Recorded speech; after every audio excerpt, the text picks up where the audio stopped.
It's been a year since Rafida Ahmed and her husband left their home in the U.S. to visit the country of their birth.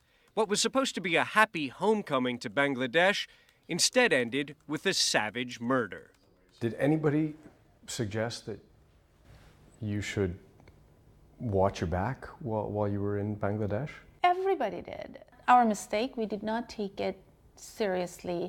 By day, Ahmed's husband, Avijit Roy, worked at a telecommunications company in Georgia. But at night, he wrote constantly, publishing at least 8 books in Bengali and running a website that frequently challenged organized religion, much to the anger of some Islamist extremists.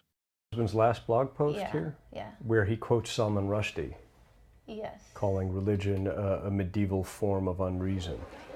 On the night of February 26th, as the couple left the annual book fair in the Bangladeshi capital, several men armed with machetes pounced. What do you remember of the attack? Nothing. Nothing. Absolutely nothing. It was a vicious assault. Roy was killed, and Ahmed barely survived. I had 4 stabs, machete stabs on my head.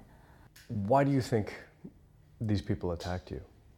We have got to a point where criticizing Islam is becoming a very big crime or a sin in Bangladesh. Bangladesh is a majority Muslim country with a constitution that embraces secular principles. But in the months after Avijit Roy's murder, unknown attackers carried out 4 similar machete murders of secular writers and publishers. Police in Bangladesh insist they now have the situation under control. The situation has become safer now. Police have paraded several suspects in public. Officials link the murders of atheist writers and a recent series of attacks on Hindu, Christian, and Shiite communities to homegrown Islamist radical groups. 28-year-old writer Maruf Rasul says he's been subject to regular threats. I have the right to ask questions about anything. Whether it is religion, it is any establishment, anything, I have the right to ask the question. I have the right to express my thoughts. If you don't like it, don't read it. As for the case of Avijit Roy, a year after his death, there have been arrests but no convictions. Police say his murder is still under investigation. His widow says she's working to help other Bangladeshi writers escape to foreign countries. She accuses the Bangladeshi government of not doing enough to crack down on Islamist extremists.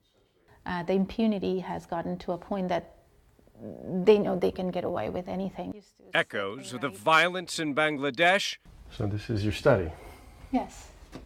are still being felt a world away in this quiet Atlanta suburb.